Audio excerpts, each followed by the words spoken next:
Good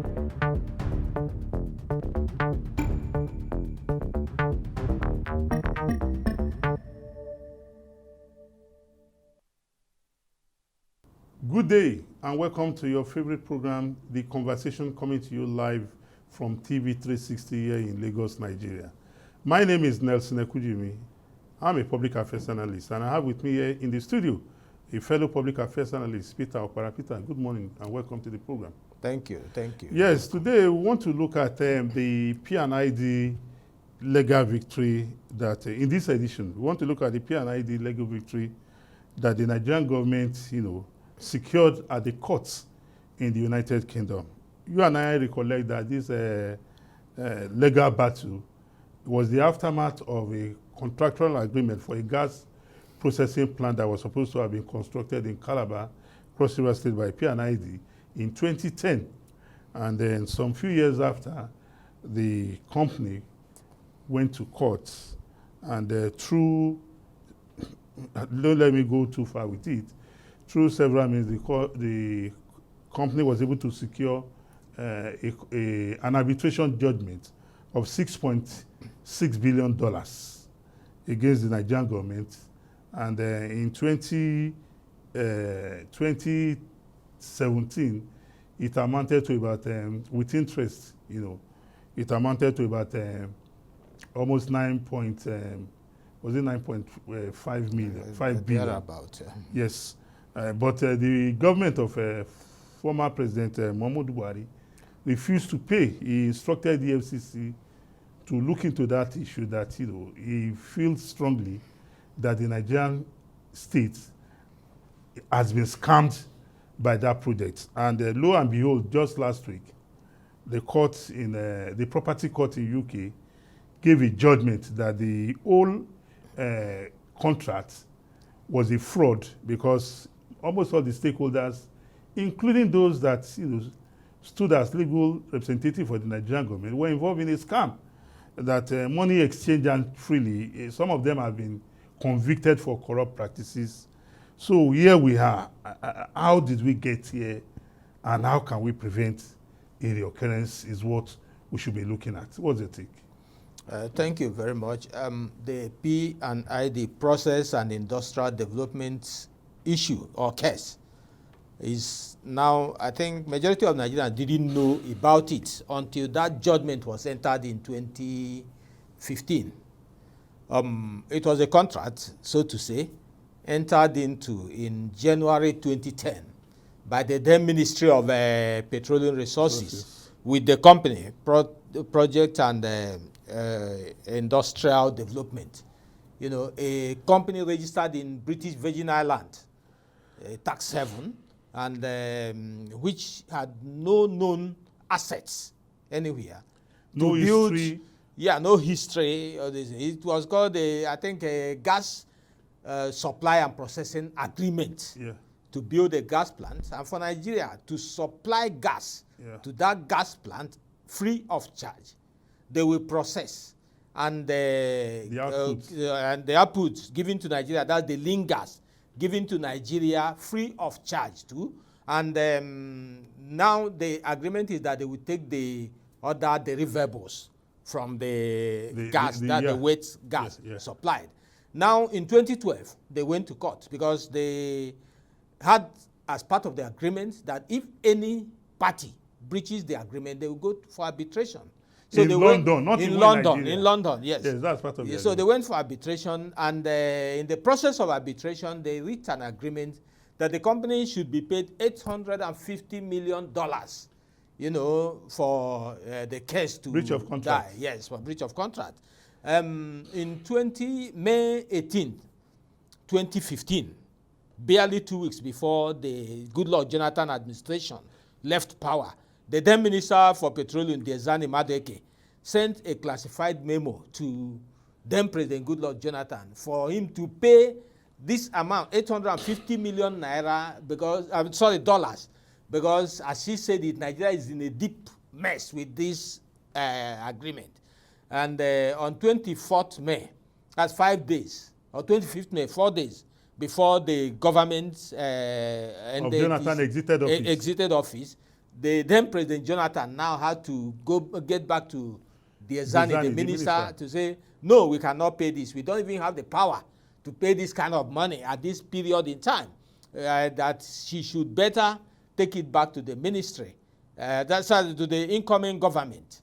So in July 2015, the London Arbitration Tribunal now entered into this judgment, July 2016, against the 2015 against the Nigerian government, that Nigeria should pay $6.6 billion as the profit P&ID would have made from this contract, and then 7% annual interest thereafter. I think from 2012 they start calculating the annual interest. 2013. So 2013. Okay, 2013. Yes. Yes. So now the Nigerian government, very worthy of note is that a lot of Nigerians now started heckling Nigeria, especially pundits, writers, public affairs analysts. They went to say Nigeria should pay this money and leave the Nigeria should pay them because they have a useless case.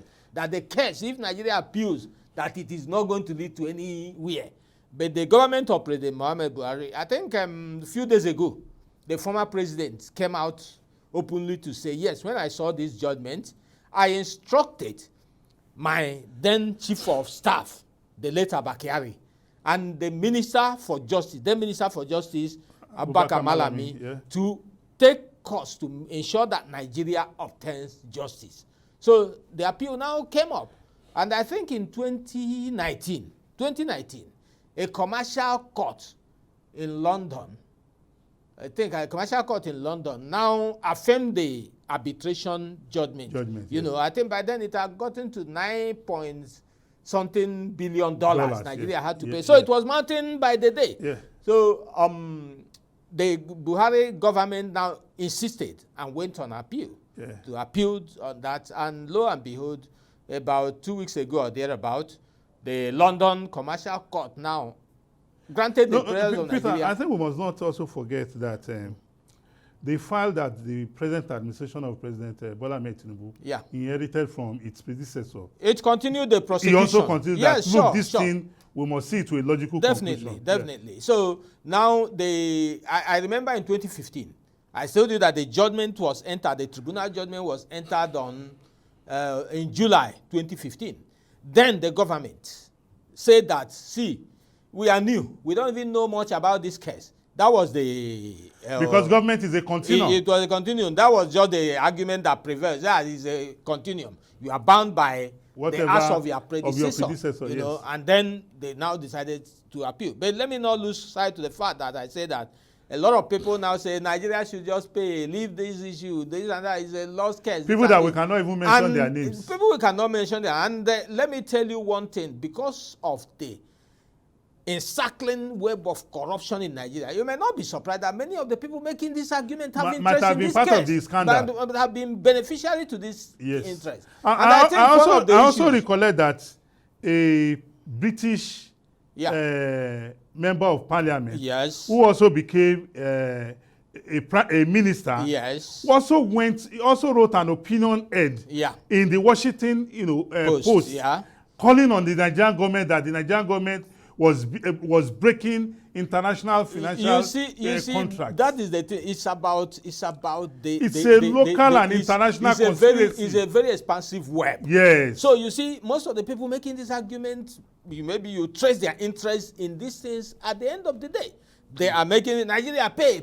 There was that heckling, you know, locally and this Nigeria pay this money. You are not going to get anything from the appeal and whatever. I think one of the issues that did it for Nigeria was the proof that several levels of bribe took place in the process of getting this contract. I think they tendered it at the commercial court. And lo and behold, the commercial court granted Nigeria's prayer. How can a company that had not built any this, it hadn't even acquired land, you know, before you now talk of breach of contract. And you now begin to ask, if Nigeria breached the contract to supply gas to you, where was it going to supply? They have supplied it to TIN-A. To TIN-A, yes. So you see those kind of things. But by and large, we are all happy. Every Nigerian is happy by that this judgment. Maybe except those that would have selfishly benefited from the contract. But every Nigerian was because you should know the kind of. I think President Buhari was said in that his release the other day, that if Nigeria had that money. yes, if Nigeria had paid that, by now it would have gotten up to $15 billion. dollars. And you know what $15 billion means So for Nigerian a country that doesn't time exist, for a company that doesn't exist. Yes. You know, so it's just some portfolio. Portfolio briefcase company. You know, so companies, by and large, it was a very welcome development for Nigeria and this economy. Because where would Nigeria have gotten the money to pay this huge amount? I think in that British court judgment, the provision was made that if Nigeria fails to pay, that they have to seize Nigerian assets in the UK, sell and pay for this amount. So it was just a win-win for Nigerians, and a lose-lose for them. You can't say it better than this. We are very happy as Nigerians that this fraud that would have happened to the country as a whole for the benefit of a greedy few has been averted. Because the administration of former President Muhammadu Buhari as well as the incumbent President Bola Ahmed Tinubu administration both insisted that they were going to see this judicial process to its logical conclusion. And as for lessons, maybe quickly, let me quip in. That means there are some of these kind of contrasts that may still still exist in the system. I think the president of the government of President Tinubu had to look deeper so as to fish out these contrasts aimed at fleecing Nigerians, aimed at fleecing you and I. Look deeper. Unveil some of these contrasts. I agree with you, Peter. Yes. I agree with you. Well, thank you very much, Peter, for that submission of yours as well as my own contribution. Yeah. We want to go on a short break. We'll be right back. Please continue to stay tuned to The Conversation on TV 360, coming to you live here in Lagos, Nigeria. We'll be right back. Please stay tuned.